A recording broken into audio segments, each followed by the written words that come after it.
Hi, everyone. We wanted to take a minute to talk to you about caffeine melts. We both love caffeine melts. They're so great. They go right under the tongue and they melt in just a couple of minutes. And they provide that boost of caffeine you're looking for without all the side effects. It really is that simple. And they come in so many different delicious flavors, and I'm not kidding about delicious. Just this week, I've had honey mango, banana split, cool mint, and sour black cherry. And that's just scratching the surface. They come in these small tins that are easy to carry with you in your bag while you're headed to work or if you're on the trail. And here's the best part. Caffeine melts come in a variety of strengths, including 60 milligrams, 120 milligrams, 150 milligrams with vitamin B12, and 200 milligrams. So I'm definitely someone who is very intentional about caffeine intake. I avoid coffee for the most part for this reason, especially since a small cup of coffee tends to pack about 220 milligrams of caffeine. So for me, the 60 milligram and the 120 milligram caffeine melt are fantastic.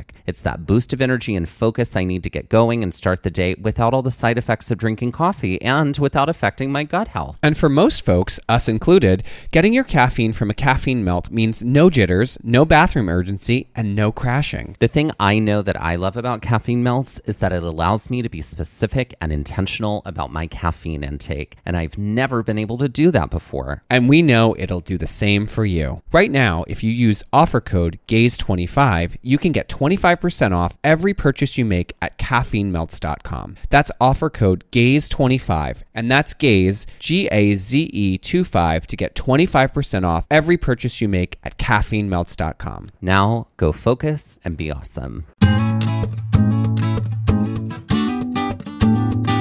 Looking for something for the national park lover in your life? Maybe that national park lover is you. Then be sure to check out the Gaze Shop, the official home of all Gaze at the National Parks merchandise, featuring original designs inspired by the sights, monuments, and majesty of the national parks. From prints to totes to stickers, see all of our collections by visiting shop.gazeatthenationalparks.com to bring some of the national parks home with you.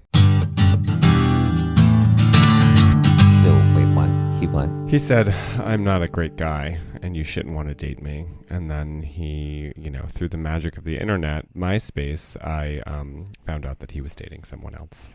Are we recording right now? God, yes, we are. Great. So the trauma can be for everyone to know about. I think it's important that people understand we've experienced. That's like that quote. My whole life is thunder. My whole life is trauma. My whole life is trauma. Mm-hmm. No. Woof. Okay. Wait. So this was early on in your dating experience, and you met him through MySpace? Yes, we met through MySpace. And so did you have like... I'm old, folks. Did you have like a similar sort of like... I forget how it song happens. Or something at the top I feel like page? there were like maybe top 8 relationships that correlated. Oh, there was some crossover. Gosh, top 8. Some mutual What? top 8s. Top 8 was like cutthroat. It was like... I remember in college, someone came in pissed off one day. His name... We'll say that his name was Danny because it was. And Danny was gone. upset because he had gotten moved down a notch in Susan's top 8. Wow. I know. This sounds like it's the beginning of a math problem. A word problem. Danny was upset because he got moved down 3 notches in Susan's top 8. Elizabeth was number 3. Danny was number 2 on Tuesday. But then a change happened on Wednesday. Right. Yeah. Mm-hmm. Yeah. Oh, yeah. I remember that. Mm-hmm. The days of the internet gone by. I know. Let's talk about record early and record often. Yeah. It's very early in the morning for us. And we got plans today. We got plans to... Well, there's a reason we're recording this early. We don't often record this early, but you and I both at this moment in time, like in our schedules... have no time. So for the record, I feel like we're one of the only podcasts that still like records together. Like we're actually... For the most part. For now. Always in the same room. Right. And it's been like that since we've started this. Since pandemic months. Yes. Yeah. I mean, in pandemic months, we did record remotely, but a lot of podcasts record remotely. I mean, beauty of technology, that's able to happen, but we just prefer to record in the same room. Yeah. But we are both stacked right now. You're like, what have you got going on? Well, aside from, being a teacher in the decline of the American education system. There it it is. I'm also doing my yoga teacher training and will be certified at the end of April. So that's a lot of work. And then also it's musical time. So I'm working like 11 or 12-hour days on my feet because I teach. And then I paint scenery for like 3 or 4 hours after that. Yeah. Because I love just standing all day. It's true. It's true. I'm not tired at all. And what about you? Well, I've got quite a bit going on right now. I mean, in addition to my 9 to 5, I am also directing what is quickly becoming a very large, enormous production of a play at the college down the road from me. And I'm thrilled about it. It's going great. It's going wonderfully. And it's a play I've wanted to direct for a long time. And it just ended up working out that like we could make the schedule work, and like it worked with students' hours and my hours and whatnot. I'm also working on another production with another company. And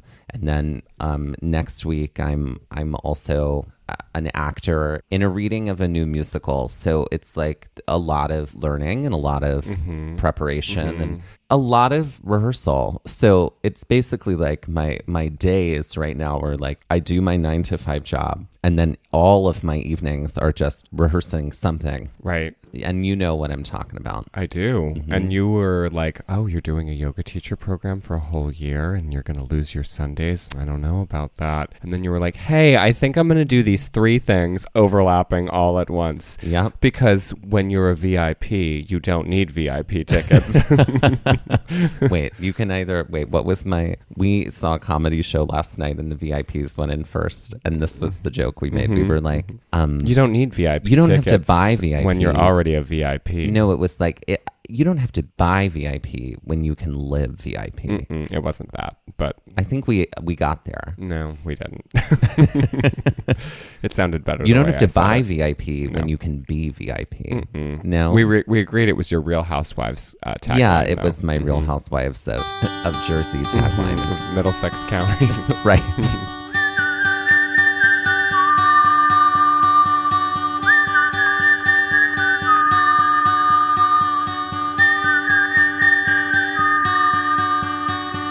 Looking for adventure, I want to follow on the trail, or get a little lost and let the wind fill my sails. Get up when the stars still fill the sky, don't wake the sun. There's so much to be done, and the day has just begun. Go where the postcards are real, you can feel, you can open your eyes and open your heart when you gaze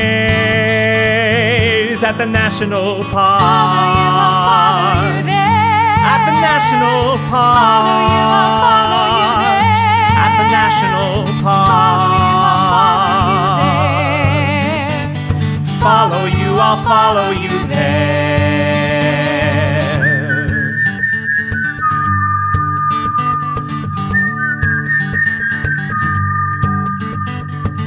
We would like to acknowledge that while visiting and hiking the land also known as Badlands National Park, that we were on the traditional and stolen land of the Cheyenne, Ocheti, Shikoan, and the Minikoju people. Alrighty, so Badlands. Yes. Next. I feel like I could do the whole Bruce Springsteen, wind up here for that. Those are things you know, and I don't know. This was my straight New Jersey upbringing. That's true. That's true. Some what would things be your are just your hetero. musical hetero equivalent of the South? Stevie Ray Vaughan. There we go. Great. Yeah. Things I know nothing about. There we go. Oh, he's great. Okay. And very, very blues. So we are headed to Badlands now for the next set of our episode suites, because we just came from a Badlands type park and we figured, why not keep that energy flowing? Keep the energy flowing of the Badlands. So in the grand scheme of our park visits in the summer of 2021, this was our 6th park that we went to. So we'd already been to Indiana Dunes, Theodore Roosevelt, Glacier, Yellowstone, and Grand Tetons, and we left Tetons to head to Badlands. So this was a 9-hour drive that we took pretty early from the lodge where we were staying in Grand Tetons. The Teton Teepee.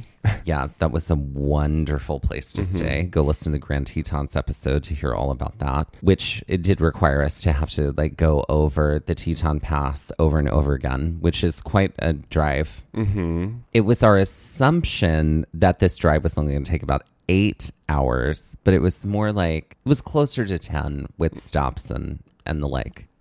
That's bathroom cues. That's right. Add a flushing toilet in here. That's right. Oh, maybe I can. Okay, great.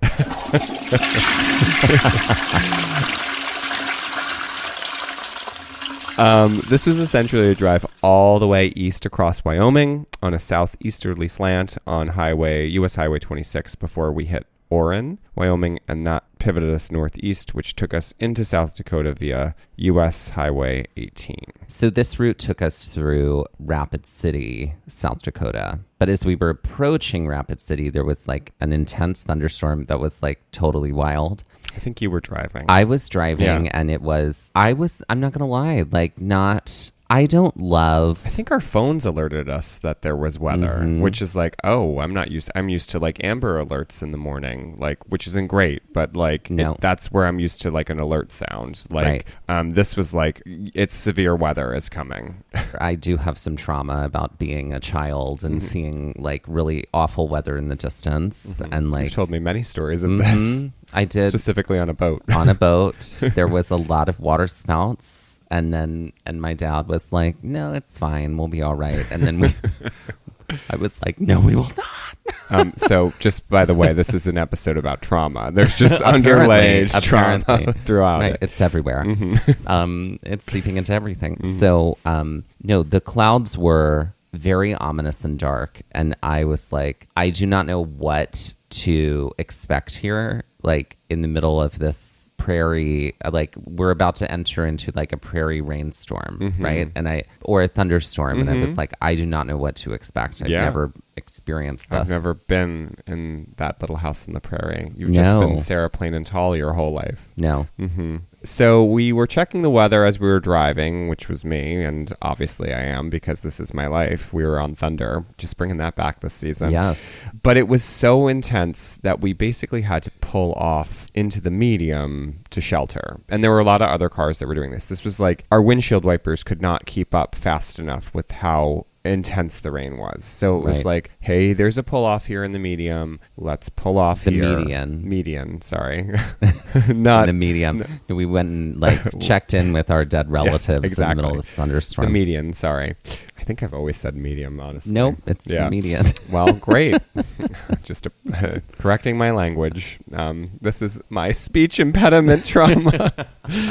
I really did have a speech problem as a kid, so I can say that. We basically just didn't know what we were doing. So we're like, okay, let's follow the lead of these other cars that are obviously from this area and pull off. Since the storm was continuing to move east, we didn't really want to continue along Highway 44 towards the Badlands KOA where we were going to be staying. So we basically just found fast food dinner. Right. And I'm pretty sure it was a Taco John's, which... Yeah. By the way, Taco Bell, clearly the superior fast food in that matchup. Oh, I'm sure there are people who will come for us about Taco John's. Sorry about your Taco John. That's like people who are like, I love Papa John's. And I'm like, get out of here with your cardboard pizza. No, thank you. Not great. No. I mean, I've always been a Pizza Hut thin crust girl. Honey, I know. You rep for them. Basically. You have a cheerleading outfit specifically made. For thin crust. For pepperoni lovers. Right. After finding food, we did just like sit in the car and do trivia while we like just waited for the storm to pass on. Yeah, seemingly past Badlands. We were checking the Doppler radar. The Doppler in the medium. When we continued on, essentially we made it to a town called Interior, Wyoming, which was small. And like if you blinked as you were driving through it, you'd miss it. And we continued on Highway 44. So as we were driving, suddenly above us, There was a rainbow. A huge, enormous, like full arc rainbow. Meanwhile, we can see Badland. Like the park is essentially to our left at this point. We're Yes, seeing and like it's just- Badlandy formations to the left. And it's just fields to Yep. the right. Mhm. And then across the sky is just this enormous rainbow. And it was like, well, look, they knew the queens were coming. And that the queens are welcome. I mean, we would hope. And in my narrator voice, the queens were indeed not welcome. I think I need to go deeper, though, for that. We took a minute to turn off some radiators, everybody. So now it's like you don't hear that hissing in the background now. So the queers were indeed not welcome. There it is. For the record, this is not like foreshadowing to experiencing homophobia, because we didn't here in our experience in Badlands, thankfully. But it does sound like it would be a setup for something like that. Sounds like trauma. Right, exactly. This episode is sponsored by trauma. So we arrive at the KOA, and folks, we are literally in the middle of nothing and nothing. Really, though. We thought our time in North Dakota was a definition of sparse population. Well, we had definitely discovered another level. That being said, this KOA that we were at was bumping. It was My God. packed. Full of people. Packed. Full of people. We're like, oh, damn, this might bode, unfortunately, for us in the park if it's this packed right here. Because literally we were 10 minutes from the entrance of the park. Like, Right. This is the closest I think we may have ever stayed to a park entrance. I think Rocky Mountain was pretty close. Well, For the Grand from Lake the Grand side. Lake side, yeah. Yeah. Mhm. Yeah. We did upgrade ourselves to a wagon wheel campsite, which basically kind of had like a partial shelter. It was kind of shaped like a pie wedge, and the tent could be set up on like the largest part of the pie wedge. It also came with like a sink. like a sink and a counter, like a And a wooden picnic table, table, and a picnic table. So it was like it had some spots to place stuff, and like it had some shelves underneath the table, so it was great. It was literally a wheel, so we were with like 6 other people in the different parts of the spokes, so like you were kind of on top. There was like partition walls for part of it. Well, I mean, it was sort of like a fence. Yeah. It was like what kind of wall do you have in your house? Like pallet wood wall, like fence. Prior to staying in the Grand Teton Lodge that we were in, we had been camping in Yellowstone, and then we gave ourselves a break and we stayed in the ski lodge, and that was such a good plan. And so we were back to camping again here in Badlands. This was sort of our alternation throughout the trip. Right. So Dusty went to set everything up at the camp store and finished checking in, and I started to set up the tent. He basically quickly came back, and we had to set up in the rain because it was still kind of like drizzly. And it was really nice to see rain on this trip, considering that this was only the second time we got any. We had that like thunderstorm that passed through in Glacier, and then otherwise this was like, I think we had rain one more time, and it was when we were approaching Delaware at the end of our 5 weeks. It wasn't really late by the time we had set up anything, but it was dark, I think. So it must have been kind of late because it was still summer. But we just kind of collapsed from the drive, and we knew we had to be up early because we wanted to get to the park early squirrely. Yeah. Now, the campsite and every KOA has like a quiet time hour. Like it's usually around 10 p.m., meaning like everyone is quiet because everyone's trying to sleep. And it's a campsite, so you can hear everything. So everybody's got to be quiet. I think the time, I think it was 10 p.m. at this KOA. And so I think we had both tried to like watch a movie on a phone, and then we were like headed to sleep. Yeah. And then, wow, it was like there was a giant party happening maybe 2 or 3 campsites away, like from where we were sitting. And it was like, they were not quiet. No, not I had quiet. put earplugs in because I think when I was sleeping outside, I was like, you know what? I'm just going to do this just for my own sort of I think I did it the whole trip. So I had my earplugs in and I slept fine. But I don't think you had them at that point. I didn't have earplugs at that moment. Things to bring next time. But yeah, so when I woke up in the morning and I was like, how did you sleep? And the answer from Dusty is always wonderfully. And this is not my sleep journey. He was like, I slept fine. I was like, oh. It was not great. It was not great. It was very, very loud and like it was very disruptive. This would come back later. So again, the rarity of my better sleep over Dusty is like, you know, the stars have to align for that to happen. Right. But we did get ourselves up and got ready to head to the park. But being the smart little girls that we are, we packed everything up that we needed to the night before so we could just throw everything in the car. Again, we're at a campsite. We're trying to be considerate, unlike some of our neighbors. So we get into the car and we knew that we wanted to try to get there early to hike because we were gonna basically be spending just this day in Badlands, and we knew that it was probably going to be hot. Yes. So we drove down the road. It was literally down the road. It was like pull out of the campsite, turn right, drive down the road, maybe 3 minutes. Yeah. And then like turn left and we're basically there. We arrive at the entrance station. What were your impressions upon like the driving in? Well, I felt like the landscape, specifically like the Badlandy sort of formations, felt a little like Bryce and in some ways a little Capitol Reefy.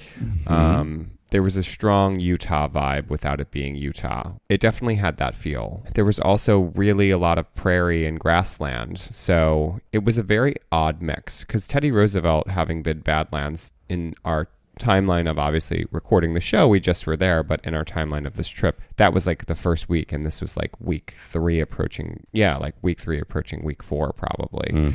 And so it felt very different from Teddy Roosevelt. What about you? It's the coolest thing, like driving up and then seeing all of these Badlands just here. Like it's a natural formation that is wild. And so I'm really glad there's an opportunity to get up close via the park. And so the entrance was, it felt a lot like Capitol Reef for me.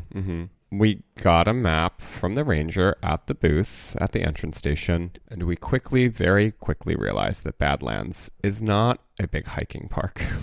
No, it's more of a driving and a looking and a getting out and taking in park. And, you know, having done like 2 weeks of intense hiking in Glacier, Yellowstone, and Tetons, we're like, okay, well, maybe this isn't the worst thing in the world for this to be sort of like a little bit of a respite today.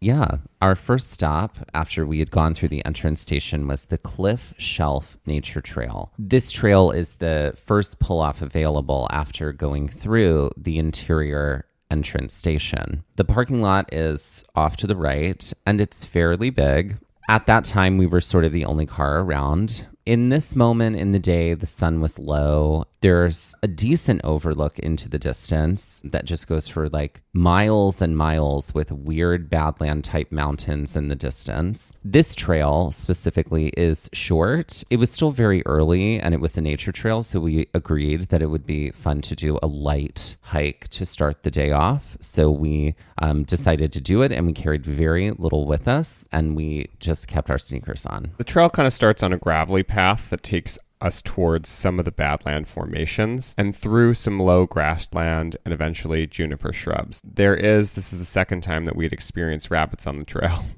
There is a rabbit on the path early on, and we definitely startled it. It just trotted itself away. It hopped itself away, trotted. Was it a horse? We followed it into a rabbit hole, and then we took 2 pills. And then there was trauma. That made us smaller. And that book is about trauma. I mean... Or an acid trip. After the gravel path, it turns to boardwalk pretty immediately. It's not long before the boardwalk turns into like a series of longer runs with steps that sort of take us adjacent to the outcroppings that were ahead of us at the beginning. We get much closer to these outcroppings and cliffs, and we notice as we were walking that there are people up pretty high, and we were really curious if that was the trail, if this trail was going to bring us up there to where they were. And by the looks of the map, probably not. but we let our curiosity guide us. This trail definitely has more uphill than we expected, as the trail itself turns back to gravel after the boardwalk and leads us through some trees and eventually up some log steps in the earth. So just like kind of steps across the uphill to probably prevent washout and also help to kind of give you a little bit more gripability with your boots as you're heading up. When we kind of crest on the trail, which isn't much longer after we're at the top of that hill, we can tell the rest of what we're doing, considering that we were uphill for most of the time, was just going to basically be downhill towards the parking lot and essentially through more grassland. As we were walking, we definitely saw a sign that said, "Beware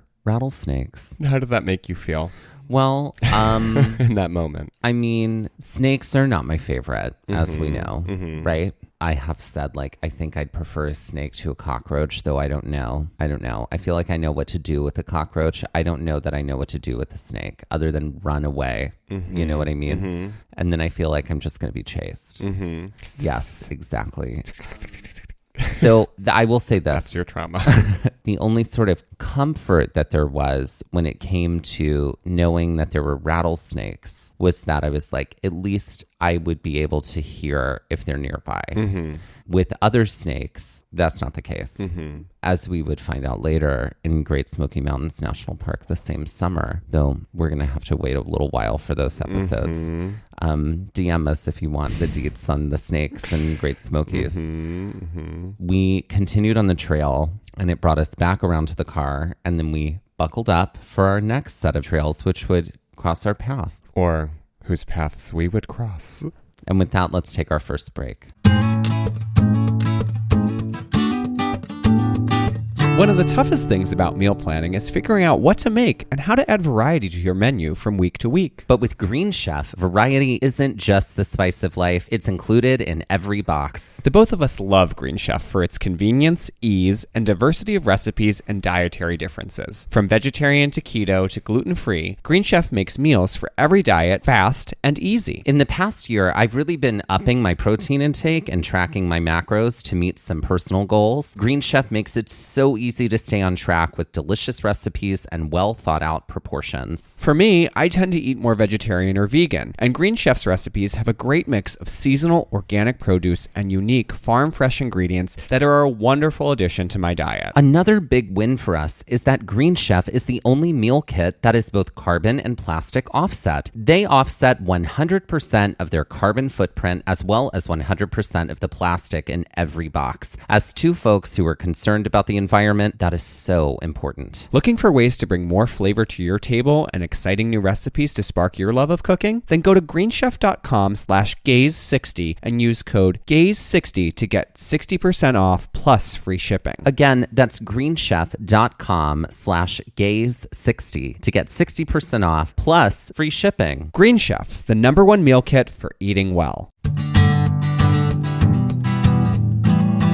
Finding great talent doesn't have to be a second job. You can reclaim your time and find top talent fast with Indeed. Indeed is the hiring platform where you can attract, interview, and hire all in one place. Don't spend hours on multiple job sites looking for candidates with the right skills when you can do it all with Indeed. Find top talent fast with Indeed's suite of powerful hiring tools like Indeed Instant Match, assessments, and virtual interviews. Hate waiting? Indeed's US data shows over 80% of Indeed employers find quality candidates whose resume on Indeed matches their job description the moment they sponsor a job. Indeed was instrumental in my last job search, and I can't recommend it enough. Candidates you invite to apply through Instant Match are 3 times more likely to apply to your job than candidates who only see it in search, according to US Indeed data. With Instant Match, as soon as you sponsor a post, you get a short list of quality candidates whose resumes on Indeed match your job description, and you can invite them to apply right away. Indeed does the hard work for you, and with Instant Match, you can start hiring fast. Indeed knows that when you're doing everything for your company, you can't afford to overspend on hiring. Visit Indeed.com/gaze to start hiring now. Just go to Indeed.com/gaze. In the minute we've been talking to you, 16 hires were made on Indeed, according to Indeed data worldwide. Just go to Indeed.com/gaze, and that's GAZE. Terms and conditions apply. Cost per application pricing not available for everyone. Join over 3 million businesses worldwide using Indeed to hire great talent fast. Need to hire? You need Indeed.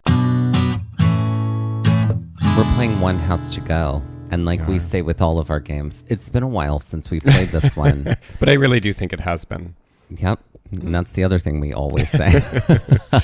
It's because the trauma. Okay, great. So, all right, one has to go. Great. All right. We give a list of 3, but one has to go, and you have to tell us why. Mm-hmm. So, Mike, here we go. I was inspired by the dinner that we had on this episode. Oh, okay. So here we go.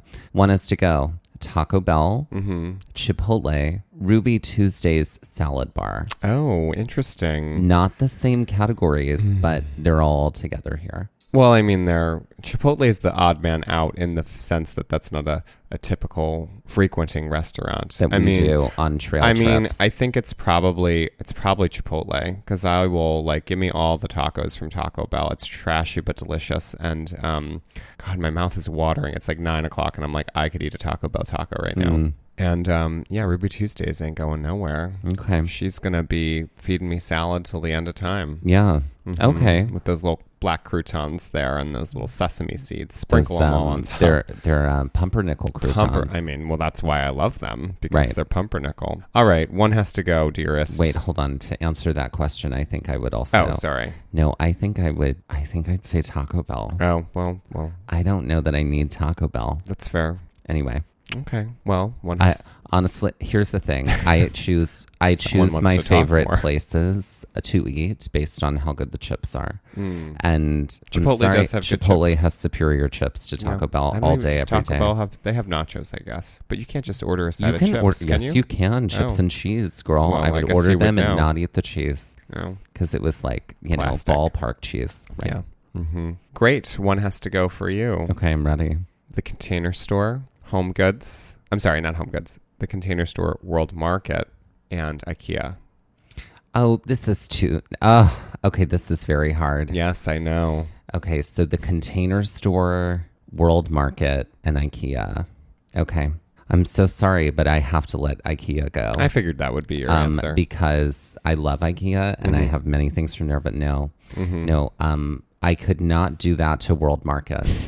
She and I have been through a lot together. And the same with the Container Store. No, literally, there was a World Market and a Container Store right next door to each other, only 15 minutes from my house. And during pandemic, I'd say Pandemic Act 2, when we could venture out again, but everybody was masked and you could be inside places. But, I was there easily 3 times a week, not necessarily buying anything anytime. It was just my outing. I would just go there I'd finish work and be like, I have to do something. Do you know what it is to make an entire day of bringing laundry? Of picking up the dry cleaning. There you go. Notes on a scandal. I think for me, since I've never been there and I hate organization, it would be the Container Store. Wait, you've never been to the Container Store? I've never been to the Container Store. Okay, well, we're going to change this and then you're going to change your mind. I will say this. It's not cheap. Yeah, this is what I'm saying. But you're investing in good product. And you are, because you're a cheap girl. Yep.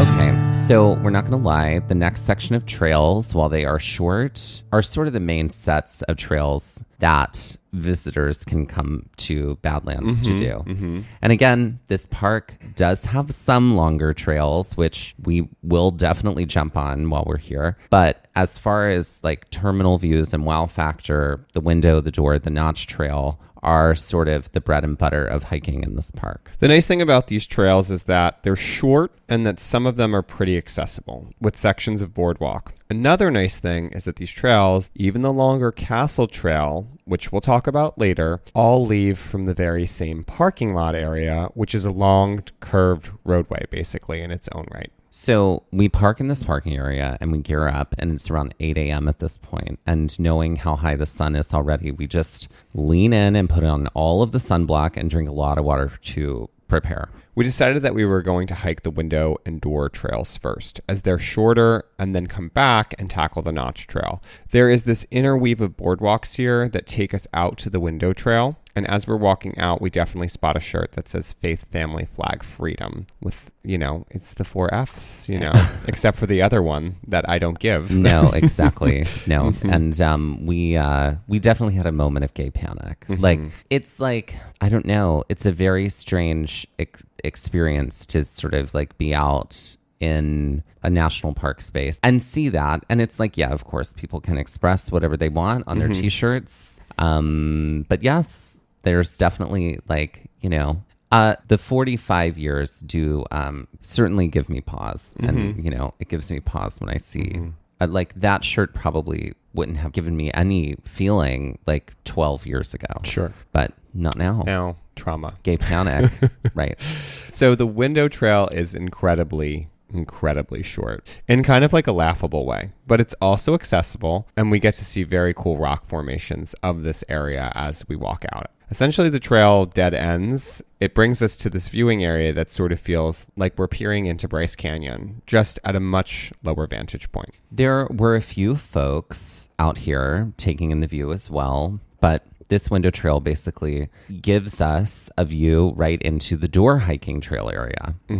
After hanging out here for a bit, we about face and we make our way back through the window trail and along the boardwalk back to the concrete of the sidewalk that is adjacent to the parking lot. This is where we saw something truly wild, and I think this may have been one of those core birding moment memories for you, which like you probably were like, I think I'm a birder now. So there is the shelter that's on the parking lot, like right at the edge of it. And underneath the outer eaves and on the inside, there are tons of birds' nests, and they are clearly made from earth. So much so that they look like these giant wasp nests, but they are indeed birds' nests. And at the time, I wouldn't have been able to identify this, but now with research, these are these nests, which were created from clay and earth and Badlands dirt, were made by cliff swallows. Yep. Good old cliff swallows. Good old cliff swallows.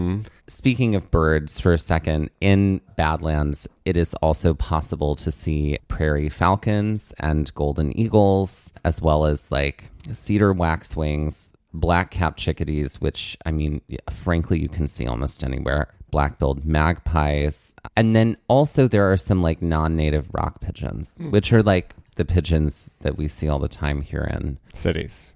In cities, right. I mean, there's also things like horned larks that you can see, and red-winged blackbirds, certainly, that's a very common bird most everywhere, but especially in prairies. And then also killdeer. And then you may also spot a ferruginous hawk or a short-eared owl.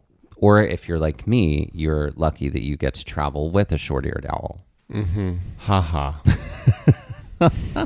After walking past this spectacle, and I'm talking about you, by the way, there it is. We made our way to the other end of the parking lot for the door trail. This trail also starts on a boardwalk and takes us out along the edge of a Badlands kind of mound or outcropping. As we're walking, we're watching these people eyeball a bunch of things just off the boardwalk, and we come to find out later that they were looking for fossils, and there's definitely more to come on this in a later episode. So the boardwalk kind of winds us around in between this pass or door, and then eventually drops us off into this barren patch of earth, and this is really like where things get interesting. So the trailhead post at the beginning gives us some fair warning about this is sort of a wilderness area, but in a way that is guided. There were a bunch of yellow posts in this section that were numbered and that we basically follow out and follow back in, because once we leave the boardwalk, everything looks the same. And so without these in sight or without keeping up with these, it could be very easy to get lost and to get into a lot of trouble. The other thing is that they make it very clear in Badlands that it is okay to climb and walk all over the mountains. Like it's this is something we saw when we were walking like from one end of the parking lot to the other, and we're like, I don't think people should be doing that. That was something we didn't know at the time. But there are tons of signage that says like, it is okay to go off trail here. It's okay to go up on mounds. Like you're not damaging any ecosystems or anything like that by doing that. Personally, I loved this trail because it activates my escape room, mirror maze, haunted house part of my brain. And so there's mental math that has to happen. And so it's fun. Like there's like okay, we have to go here to this post and then turn here. So it feels a little bit more adventure-y. This trailhead, when we were originally at the parking lot where we got all the information about the trail at the trailhead, it told us to basically be prepared that this was going to take an hour to hike and that you should have plenty of water and that the trail is very rough and exposed. So I loved this trail.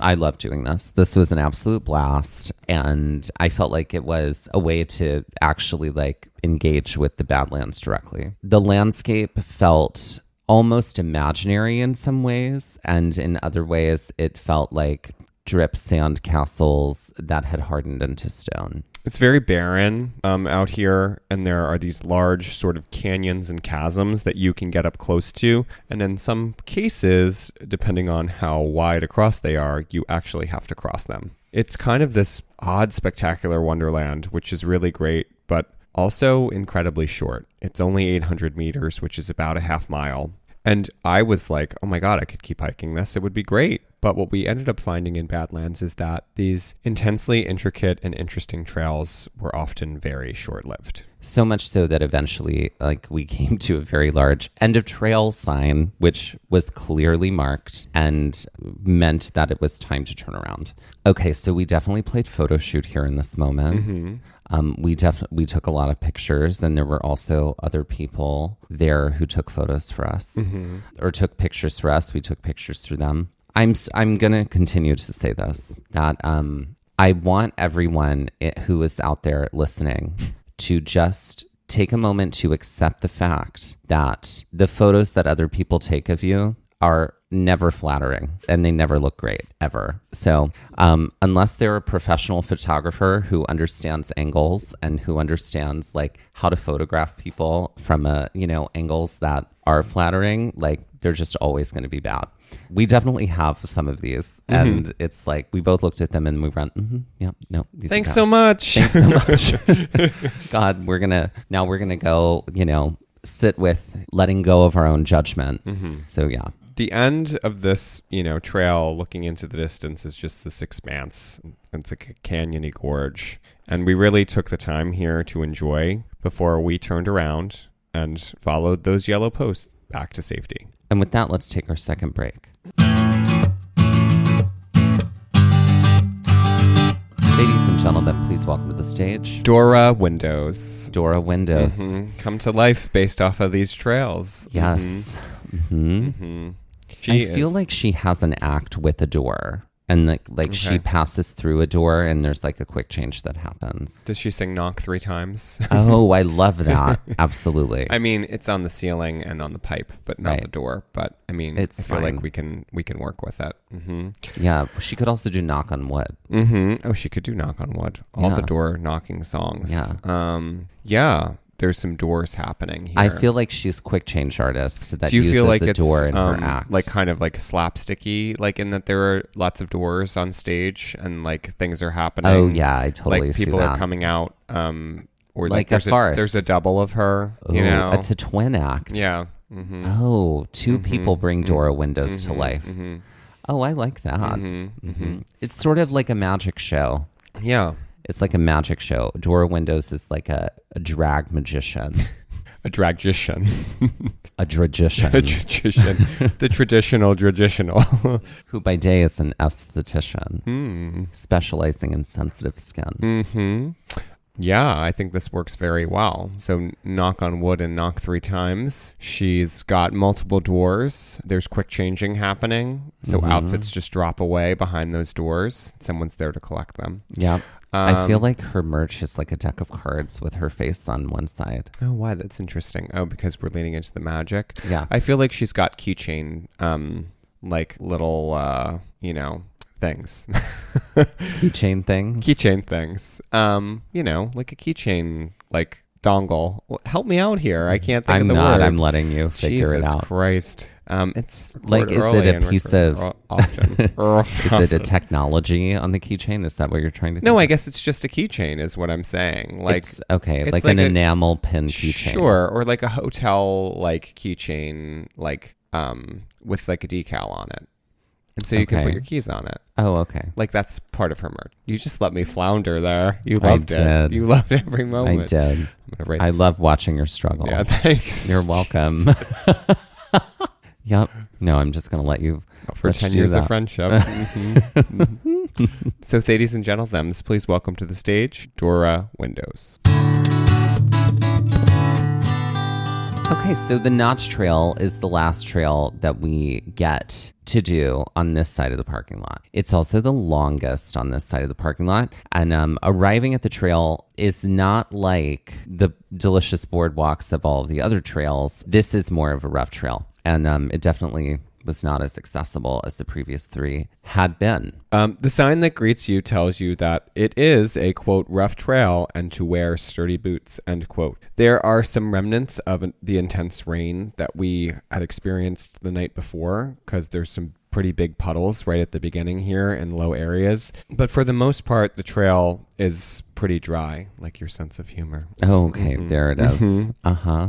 And this is where we start to really feel the heat. It was like, oh God, hot damn, it's hot. It got hot fast on this day. And yeah, we were like, okay, well, this is how today is going to be. Yeah. I definitely felt like, okay, what's great is that at least there were quite a few places to fill up water bladders, at least like at the visitor center, which wasn't too far away. No. And so I was like, if I run out of water, I can just get more. Yeah. You know what I mean? Like, because I was throwing the water back a lot. As you often do. Yeah. Yeah, I mean, we also were old pros at, knowing what heat exhaustion looks like and what to do. and what to do, which is just, dump water on you like the wicked witch that you are. That's right. And then You'll melt watch me away. melt. Right. Watch So- you flounder now. Let's talk about what you were hoping for out of this trail. I mean, I was hoping for adventure. Mm-hmm. Are you looking for adventure? Gonna Want to follow on the along trail. Mm-hmm. Yeah. I mean, I was hoping for that too. Mm-hmm. We start this trail and it starts in a lower grassland section before we sort of like disappear into this mountainous pass that slowly envelops us on each side.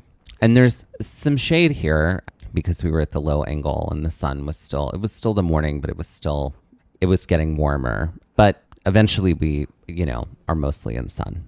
Yeah, I mean, I felt like this was already pretty cool just because it was very different from the other trails that we have done at this point in the park. And it did feel like we were sort of surrounded on all sides. So I was like, okay, well, the landscape's different here. It's a little bit more interesting what's going on already just by what we were able to encounter like very early in the trail. The landscape does open up a little bit after a while and we're surrounded again by walls of a cliff on either side of us. So it's kind of like it undulates for a little bit. And as we're walking, there are just a few people ahead of us when right in front of us, a bighorn sheep mama and baby cross the trail. This is the kind of wildlife encounter that I want to have, not with a bear, but with like another majestic creature that like obviously we're not getting close to, but it just sort of like happens, like you couldn't plan it. So there is this kind of low cliff up to the right, and all of a sudden I stop because I see it, and there are a few people ahead of us who also like kind of freeze because this bighorn sheep is starting to trot down these cliff walls on the right with their baby, and then eventually make it down right into the middle of the path before they cross over to the other side.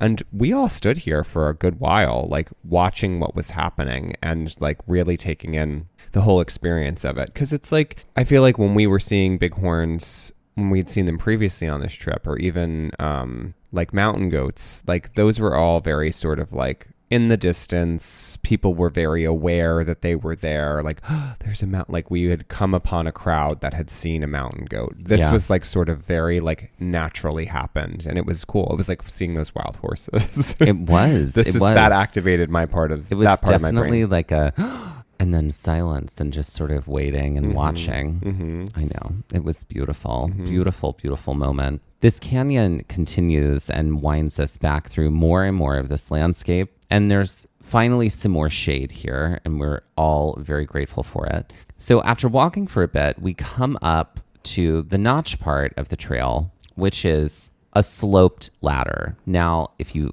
ever see photos of people hiking in Badlands, you've probably seen a photo of this ladder because people are posting photos of it all the time. Essentially, there is this wooden ladder with wide, round planks that start at the ground level and they continue up the canyon wall to the top, becoming more vertical as it goes. And so while one might walk on the top of the ladder to start, then you eventually do have to climb it. And so, yes. How did that make you feel? I was excited. This wasn't a heights issue for me, certainly. I just thought this was fun stuff. So yeah, it felt like, oh, okay, well, this is it. This is happening. It's happening. We're going to let it happen. It's a jungle gym. I'm excited. Like, Right. I mean, this was like, okay. the part of me that has always wanted to do a ropes course, which I've never done, and I guess I need to just figure out where to do it and how to do it, felt activated here. So I decided that I was going to go up first and sort of beta test this for you, because basically we were with a group of people all at the same time. Like, we had come to the ladder and they were there was like 2 people waiting too, and someone had just climbed up and we're like, oh, are you going? And they're like, no, we're waiting, so like, go ahead, like, you're more than welcome to go ahead of us. And I was like, okay, great. So I took my turn, and it's very interesting because the ladder it's just kind of like it's like a curved slope. The ladder comes all the way sort of out to where the trail ends, which is kind of flat. And then you have to you just walk along or above the ladder until eventually you start to get the curve of the wall. And then you just have to kind of deal with climbing. And It's really not bad. I mean, there is some height involved, but I didn't think it was too bad. I was curious what coming down later was going to be like. How was the experience for you? I enjoyed it. I was like, great, let's do this. I mean, it certainly was new, but I thought it was fun. So when we get up to the top, we had a great view of the rest of the canyon that we had just hiked through. And then we were right along the edge of the canyon rim up here that we were going to continue walking along. It definitely felt like, again, like up here, there was going to be a little bit more like adventure, like jumping on things, and like you were going to have to climb over things. It wasn't just like this very straightforward sort of trail, like that was just flat to the ground, like sort of like the first part of it. I'm like, oh, okay, this is happening. It's happening. It's going to be like Devil's Garden. And, I always hold my standard is that trail. That's for one me. of your favorite trails. It is ever. absolutely one of my favorite trails ever. That is the trail in Arches. My excitement level is activated. Okay, so now we are in the sun and there's a lot of smooth, white, and dusty rock up here. We're traversing along the edge of the canyon that we didn't have access to below. Looking back a little further up the trail gave us a better view of the ladders and the stretch of the early part of the trail. So we were able to do that as we, were hiking along and could turn around and see where we had just come from. As we're hiking up here, there are, similarly to what we experienced on the Door Trail, some poles up here to sort of mark the way. Because eventually what happens is the canyon that we were hiking along fades away and you still need to make your way out to a terminal point. So it's kind of you're boxed in up here, but I'd imagine you could get confused as to where you were supposed to be walking and how you were supposed to be walking. Not how, but like the direction, I guess. Sure.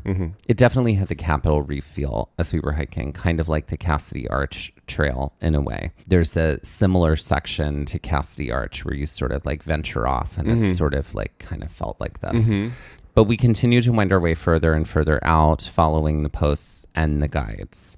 We did get some pockets of shade here as we were hiking closer and closer to the end. And then all of a sudden we reach a viewpoint.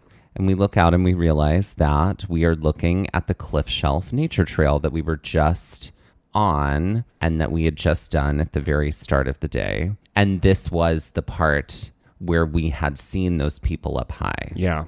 We were now standing there. We were now those people. We were those people. We were those people. And how are you feeling? Disappointed. And why were you disappointed? Because I wanted more. No big deal. I want more. That's right. I did. I was like, oh my God, you've whetted my interest now, and I am wet for this trail. I just was like, oh, this is it? Ugh. Like, this is what I'm talking about. I'm like, this trail, just like the Door Trail, was so fascinating. It was like, oh my God, this is so cool. Like, I feel like there's like so much like to dig into here. And like, I was jazzed. And then all of a sudden it was like, no, done. And I'm like, okay, I guess so. There is. How did you feel about it? Because I definitely was feeling the sads. Well, I was, based on just sort of where we were, I was like, I think this isn't very long, and I don't think this is going to take us very far. Because I remember we got out to the end and you were like, wait, what?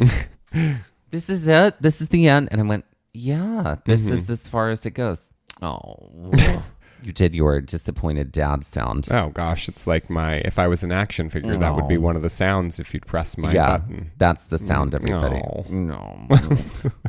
Right. And Sort there of is like a dog picture. snarling. There's a picture, like a candid shot that I got of you, like up there. You turned around and you were so disappointed. We'll definitely share that. But yeah, that was a moment where we had to go, yeah, okay, so let's talk about expectations and let's talk about, what, like, enjoying what it is versus not enjoying what it isn't. Yeah. With that, we sort of just started to ho-hummedly, at least in my body, make our way back towards the notch ladder again. And we see those people who had who let us go up the notch ladder first. I think they were like, is it that far? And we're like, no. No, it's just over there. No, it's just over there. And it doesn't take us that long because it's a short trail to reach the notch ladder again. And this was sort of, there was no one here.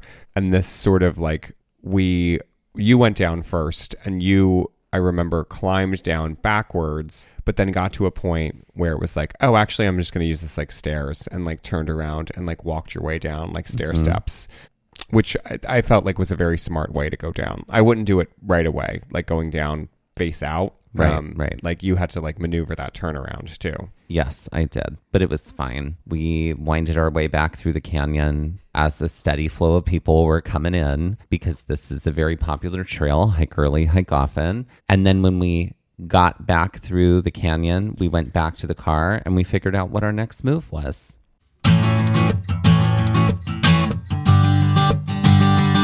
Let's put these on the Karen Stone scale. So I'm going to say one thing before we do. I feel like in guidebooks, these trails are often overhyped as far as what their difficulty level and length are. And I felt like even on the signboard for the Door Trail was like, allow an hour for this. And I'm like, I don't think it took an hour. No.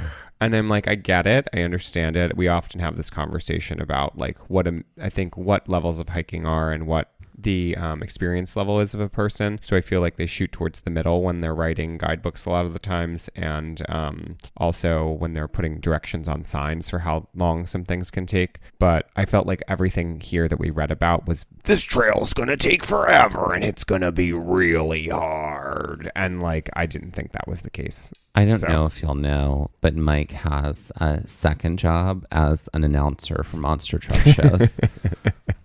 On Sunday in Badlands National Park, the Grim Reaper and Mega Truck.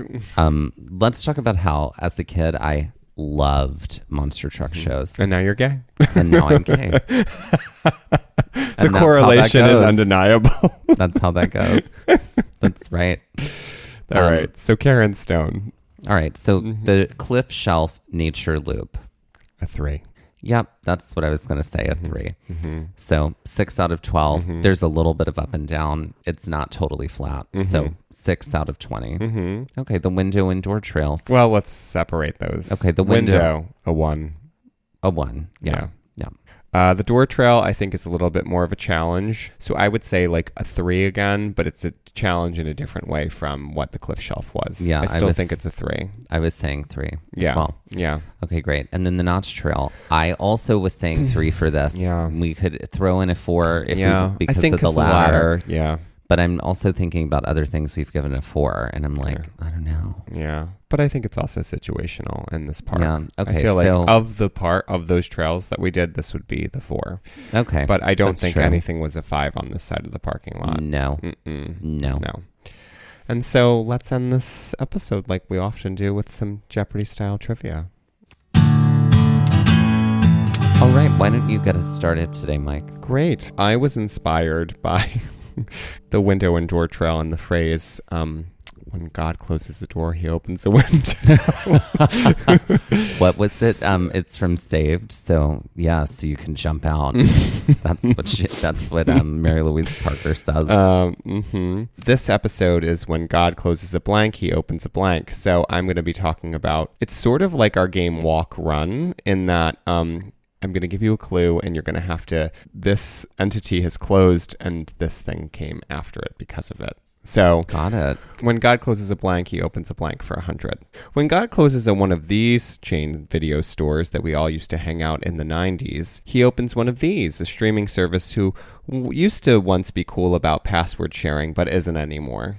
What is when God closes a Blockbuster, he opens a Peacock?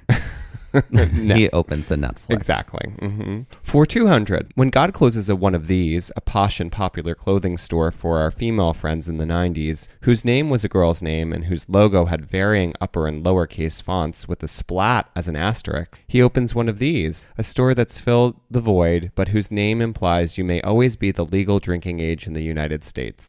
Oh, God, that's tough. Okay, when God closes a... Maybe this should have been the Okay, hold on. When God closes the Gadzooks, he opens the Forever 21. Well, you got the second part right. Okay, when God closes a... Hold It's a on. girl's name. Joyce Leslie. Joyce That Leslie. is a store. I know it is. It's funny. I haven't thought of it in a while. No, what is that? What is a Delia's? When God Oh, closes Delia's. a Delia's, he opens a Forever 21. Delia's. Mm-hmm. I hope y'all out there got that. I did not. Okay, great. Yeah, varying fonts, splat as an asterisk. Great. For 300, when God closes in one of these, an offshoot of a popular toy store that sold discount clothing that sort of adopted the name of the toy store, he opens one of these, a store that does much of the same, but whose name sounds like you're going to work out, but it's going to be a loud bumpin' party. I have no idea. Oh, okay. When God closes a Kids R Us, he opens a Gymboree. Oh, Kids R Us. Mm-hmm.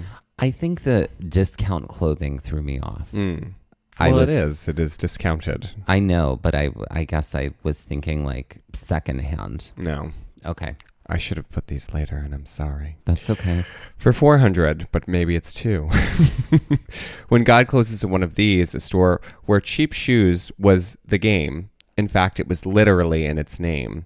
He opens one of these, a store who's elevated the game of discount shoes, but whose name could mean anything from dancing swans waltzing to diabolical secretaries whining, since it's just an acronym.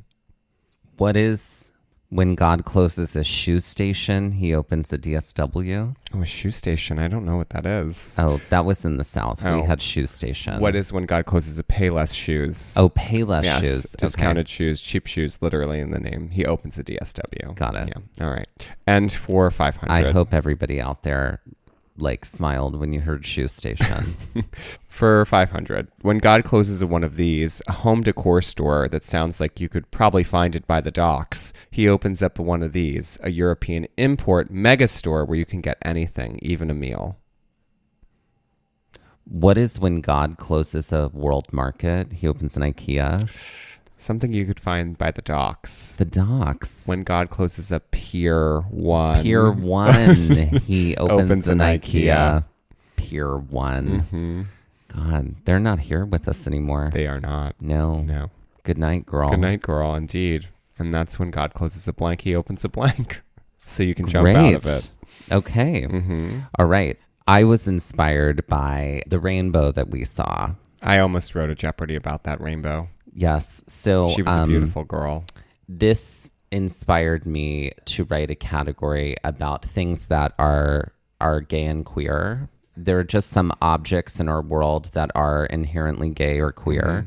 We don't make the rules. It's just how it goes. So it is an Monster entire truck rallies. Right. It's an entire category about those things. Okay, great. So Inherently queer objects. Inherently queer objects. So this is called chasing rainbows. Okay, so for 100, while jackets are more likely an option for a trail, this object would be used to keep dry from the rain. What is a poncho?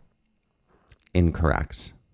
What is an umbrella? Correct. Okay. Exactly. Umbrellas are inherently queer. Okay. I mean, I think ponchos are queer too. Ponchos There can be twirling. Ponchos can be, yes. Ponchos are on the list for an upgrade, Okay, potentially, according to the last monthly meeting. Great. These are all just from our last meeting notes. Okay. From the community. Okay, for 200. The community sounds like the diabolical organization that we all belong to that's trying to push the queer agenda. What? Did I say that out loud? Right.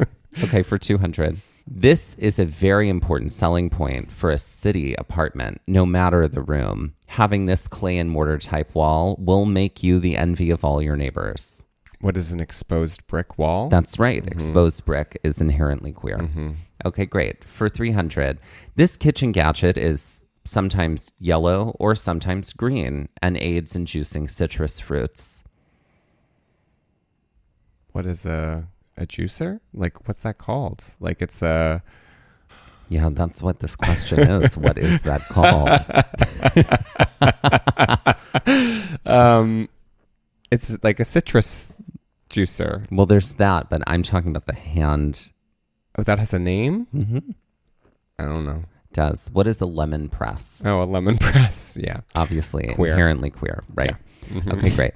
For 400, while the Home Edit may have put these figuratively and literally on the market, these have been around for a long time, and they help to keep everything divided in its own spot so that everything stays neat and tidy, and they're designed so that you can see what's in there. What is a clear storage container or bin? Correct. What is a clear acrylic organizing bin? That's right. Inherently queer. That was the queerest thing I ever heard. A clear acrylic organizing bin. I think acrylic would be a great drag name, just as a standalone. Maybe it could be your daughter's name. Acrylic. Right. Acrylic, you get in here right now. Get in here, acrylic. Okay, great. And for 500, My daughter's name would be Enamel. enamel and acrylic. Yep. Maybe they would be best of enemies. Okay, and for 500, this gemstone, purple in color, and also the birthstone of February, is said to serve as protection from negative energy and the cleansing of an energy field. What is amethyst? That is correct. Amethyst is inherently queer. Unlike turquoise, which is Just to show off. it is. It's a Leo. It's a Leo. It's a male hetero Leo.